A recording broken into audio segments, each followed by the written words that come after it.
Hello everyone student, आज हम chapter class 12 का chapter second alternative centre of power discuss करेंगे। या इस चैप्टर को बोलते हैं कंपलेंटरी सेंटर ऑफ पावर। तो स्टूडेंट, इसमें हम क्या डिस्कस करेंगे? सबसे पहले हम डिस्कस करेंगे यूरोपियन यूनियन, फिर हम डिस्कस करेंगे आसियान, ओके। उसके बाद हम डिस्कस करेंगे कि चाइना कैसे एक राइजिंग पावर हुआ, ओके। तो let get started with the introduction. Our chapter name is alternative centre of power. Introduction, okay. जैसे आपको पता है कि जैसे हमारा एंड ऑफ बायोपोलैरिटी में हमने क्या पढ़ा था कि 1990 में सोवियत यूनियन टूट जाता है, डिसइंटीग्रेशन हो जाता है, और उससे क्या निकल के आता है? सुपर पावर क्या बनता है? Emerge, okay. एमर्ज होता है सुपर पावर, और वो जो पावर होती है वो यूनियल वर्ल्ड, ओके, उसको बोलते हैं यूनिपोलर वर्ल्ड, ओके। उसको क्या बोला जाता है? Unipolar world, okay. पर अगर तो उसमें बहुत सारी प्रॉब्लम आएगी कि अगर अमेरिका यूनिपोलर बन जाएगा वर्ल्ड में, तो क्या आएगा? अमेरिका क्या करेगा? डोमिनेट करेगा वर्ल्ड पॉलिटिक्स को, डोमिनेट करेगा वर्ल्ड पॉलिटिक्स को, ओके, वर्ल्ड पॉलिटिक्स को। इसलिए हमने अलग अलग क्या चाहिए? अल्टरनेटिव सेंटर ऑफ पावर चाहिए, जिससे हम वर्ल्ड को किससे प्रिवेंट कर सके? अमेरिका के हेजेमोन से बचा सके, ओके, हेजेमनी से बचा सके, ओके। ओके, यूनिपोलर वर्ल्ड का मीन्स होता है one power, where power power is one hand, okay, okay, one. And of bipolarity, bipolar means where power is two hand, okay. Bio means two, uni means one, okay. Alternative center of political economical power could limit the American dominance, yes। क्या करें? हमें क्या चाहिए थे? कंपलेंटरी centre चाहिए थे, means हमें alternative चाहिए थे, ताकि क्या कर सके हम जो अमेरिका के डोमिनेंस हैं। क्योंकि जब यूएसएसआर डिसॉल्व हो गया था, तो अमेरिका तो एक सुपर पावर बन गया था, ठीक है। उसके डोमिनेंस को कम करने के लिए हमें कुछ ऐसे सेंटर ऑफ पावर चाहिए थे, जिससे क्या है, अमेरिका का जो डोमिनेंस है उसको हम कम कर सके, मीन्स उसकी जो पावर है उसको हम कम कर सके, ओके। कैसे? दस कैसे? यूरोप में हमने क्या बनाया? यूरोपियन यूनियन बनाया। एशिया में हमने एक रीजनल ऑर्गेनाइजेशन बनाया, association of south east Asian, जिसको बोलते हैं आसिया। इनको इमर्ज किया, ओके। और साथ साथ में क्या हो रहा था? जो चाइना है उसकी इकोनॉमी भी राइज हो रही थी। इससे क्या हो रहा था? इससे जो ये रीजनल ऑर्गेनाइजेशन बन रहे थे, और साथ साथ में जो है एशियन में जैसे चाइना राइज हो रहा था, इंडिया राइज हो रहा था, तो ये क्या, इनकी वजह से क्या हुआ? एक ड्रास्टिकली इम्पैक्ट हुआ हमारे वर्ल्ड पॉलिटिक्स में। तो कैसे हुआ, तो हम सब जानेंगे। अब हमारे चैप्टर की थीम क्या है? ओके, थीम हमारे चैप्टर की क्या है? We take a look at some of these emerging alternative center of power, assess their possible role in the future। हम क्या करेंगे? जो हमारा चैप्टर है वो ये बता रहा है कि कैसे ये जो अल्टरनेटिव सेंटर है, कैसे ये इनका फ्यूचर में क्या रोल है, ओके। देखो ये, look at these two picture, okay। The two picture here represent two phase of history of China। ये जो ये ये जो दो टू पिक्चर हैं, ये किसको डोनेट करती है? किसको रिप्रेजेंट करती है? चाइना के, ये चाइना को रिप्रेजेंट करती है। चाइना का क्या करते हैं? चाइना की हिस्ट्री रिप्रेजेंट करती है। क्या करती है? चाइना की हिस्ट्री प्रेजेंट करती है। जो रेड पोस्टर है वो शो क्या करता था? Socialist road is the broadest of all. क्या था पहले? जो ये जो रेड पोस्टर है, ये क्या शो कर रहा है? ये क्या शो कर रहा है कि सोशलिस्ट, ओके, पहले क्या थी चाइना? एक socialist communism, okay, communist, okay, communist ideology पे काम करती थी। कम्युनिस्ट, ओके, कम्युनिस्ट आइडियोलॉजी पे काम करती थी। पॉलिटिकल तो वो कम्युनिस्ट पे काम करती थी, पर इकोनॉमिकली वो सोशलिस्ट पे करती थी। जिससे क्या, सोशलिस्ट मीन्स जो रिसोर्सेज है उसकी फेयरली डिस्ट्रीब्यूशन हो सके, ओके, फेयरली डिस्ट्रीब्यूशन हो सके सोसाइटी में, ओके।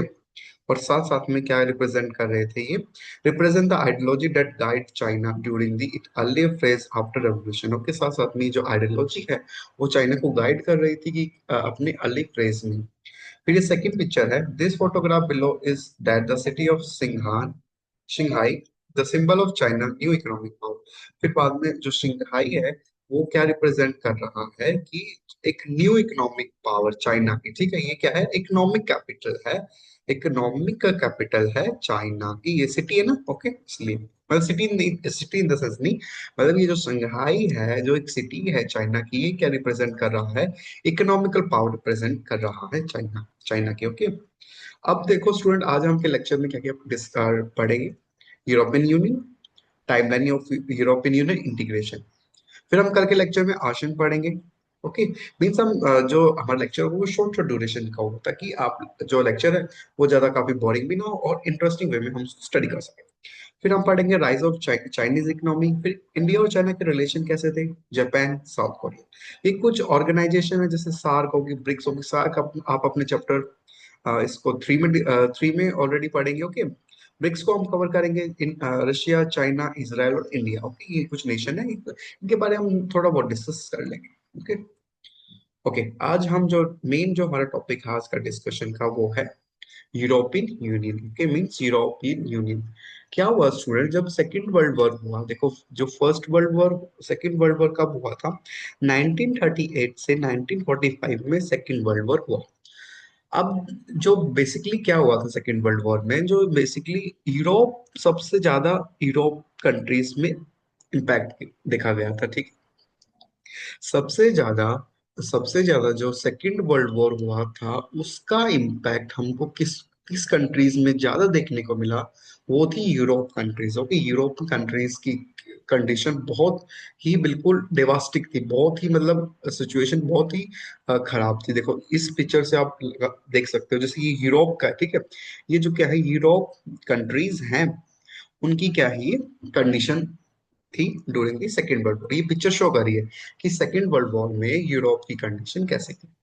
अब जो यूरोप के लीडर थे उनके मन में क्वेश्चन आ रहा था regarding the question of the question of Europe, Europe के रिगार्डिंग क्वेश्चन आ रहा था कि कैसे हम जो यूरोप है इसको हम कैसे डेवलपमेंट की फेज पर इसका विकास कैसे करना यूरोप का। क्योंकि जब सेकेंड वर्ल्ड वॉर हुआ था सबसे ज्यादा जो प्रॉब्लम या सबसे ज्यादा जो डिस्ट्रक्शन हुआ था वो यूरोप में, क्योंकि उसको एक्सप्लेन करते हैं। जो हमारा सेकेंड वर्ल्ड वॉर हुआ था उसने क्या किया था, जो हमारा इजिप्शियन है स्ट्रक्चर है यूरोपियन यूनियन को, उस उसको बिल्कुल बुरी तरह से क्या करता था, डिस्ट्रक्शन कर दिया था। फिर 1945 में क्या थे, जो यूरोपियन कंट्री थे उनको कंफर्टेड किया गया the rule of their economy and the destruction Egyptian and structure on the European Union has been founded. क्या किया, जो 1945 मतलब जो सेकंड जब हमारा वर्ल्ड वॉर एंड हुआ तो हमारी जो यूरोप की जो इकोनॉमी थी वो क्या हो गई, बिल्कुल रून हो गई, मींस बिल्कुल ही खत्म हो गई, ठीक है।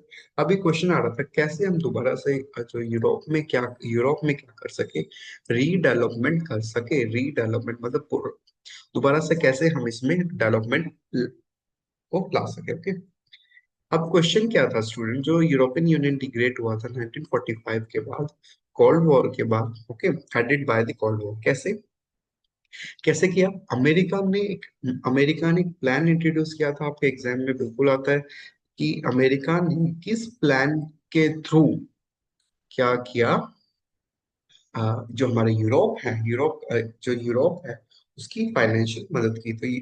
तो अमेरिका ने क्या किया, यूरोप को फाइनेंशियल हेल्प प्रोवाइड की, ताकि क्या हो सके, जो यूरोप की इकोनॉमी है वो रिवाइव कर सके उसको। ओके, साथ साथ में क्या किया, जो यूएसए है उसने एक सिक्योरिटी काउंसिल भी बनाया अंडर नाटो। ओके, एक सिक्योरिटी काउंसिल भी बनाई अंडर नाटो, और इस प्लान को बोलते हैं मार्शल लॉ।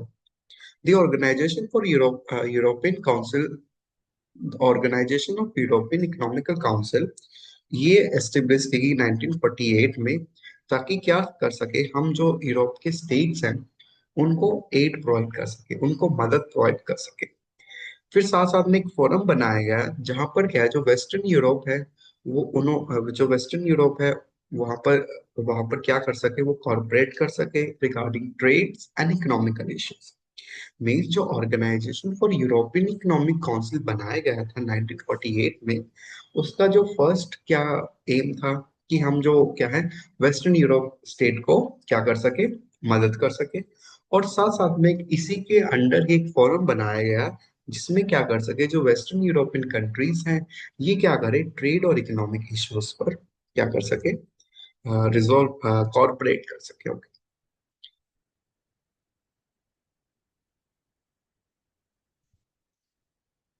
अब नेक्स्ट है European Union. Okay, European Union. अभी हमने जो organisation for European economical corporation we have studied, तो इसमें क्या हुआ देन द उसके बाद the Council of Europe was established in 1949 for the political corporation. Okay. सबसे पहले हमने क्या फॉर्मुलेट किया, organization for European economical council. Okay, 1948 में। उसके बाद हमने क्या किया, काउंसिल ऑफ यूरोप को एस्टेब्लिश किया गया 1949 में फॉर द पॉलिटिकल कॉर्पोरेशन के लिए। देन वी फॉर्मुलेट, उसके बाद हमने क्या फॉर्मुलेट किया, European union economic community. Okay, फिर हमने क्या किया, इकोनॉमिक कम्युनिटी को फॉर्मुलेट किया। This process acquire political dimension with the creation of European parliament. और ये जो प्रोसेस है, इससे क्या हुआ, जो हमारे यूरोपियन की पार्लियामेंट को हमने क्या किया, क्रिएशन किया। The collapse of Soviet bloc put Europe on the fast track and resulting in the establishment of European Union in 1992. Student, as you know that in after 90s, we have seen the disintegration of USSR. Okay, and when the USSR uh, dissolve, disintegrate, उससे उससे क्या हुआ कि जो European Union का जो development का process था वो फास्ट फॉरवर्ड पर चला गया। ओके।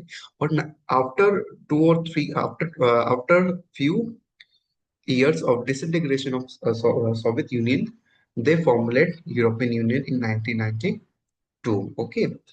एंड उसका ऑब्जेक्टिव क्या था, हमारा जो यूरोपियन यूनियन का, the foundation was thus laid for a common for. Okay.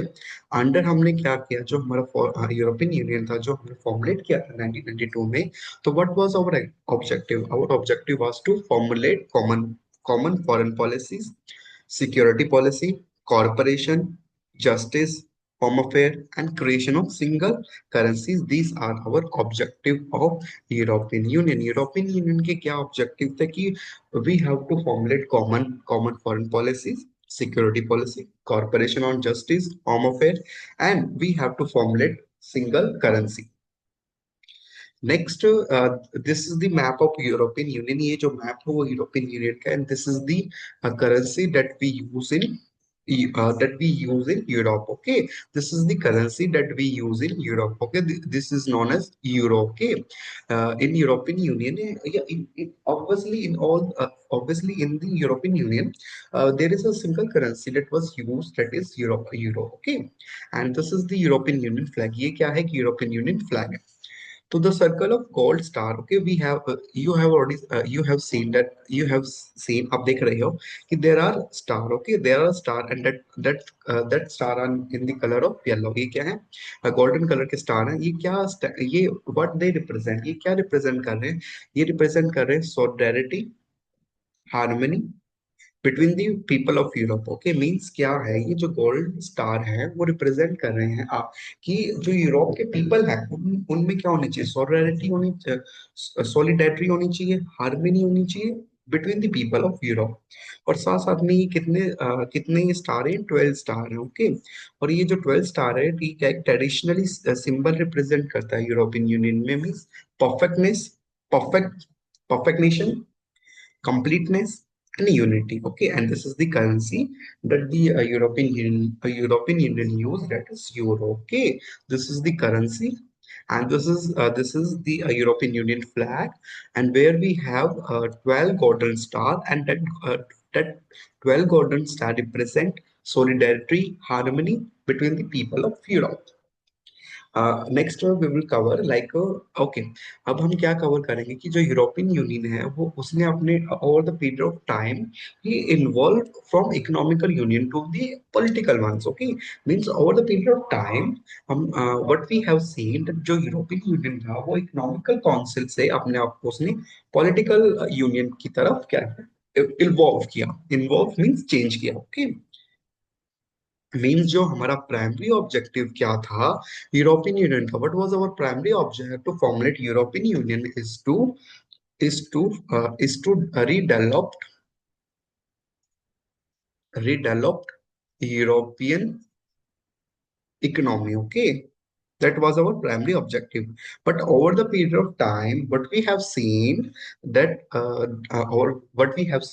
European Union involved from economical union to political one. How? Kaise? Okay, let's see. The wait. Okay, let's see. Okay, let's see. These are the some pointer. From these pointer, we will get to know how the evolution phase take place from economical union to the political box. The first point is the European Union started to act as a nation state. Okay. Now, what happened? The European Union tha, now he acting like a state. Okay. Now he started behaving like a state. Okay. Now, what the European Union doing? Now, he tried to establish like a political ones. How? Now, basically, now what the European Union is doing? Now he behaving like a state. How? कैसे? Like European Union attempt to have a constitution means जो European Union है उसने क्या किया attempt किया means he tried to have constitution, okay, for the European Union, but they failed, okay. Means they tried to make a constitution for the European Union, but they failed. It has its own flag, okay, but they fail in making the constitution. But they did not fail in making the own flag, okay. They have their national anthem, they have founding date, and they have own currency, okay.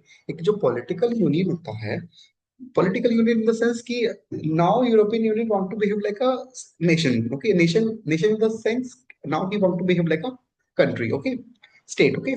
In international relation, in internationally ना we denote country from nation, okay, nation state, okay.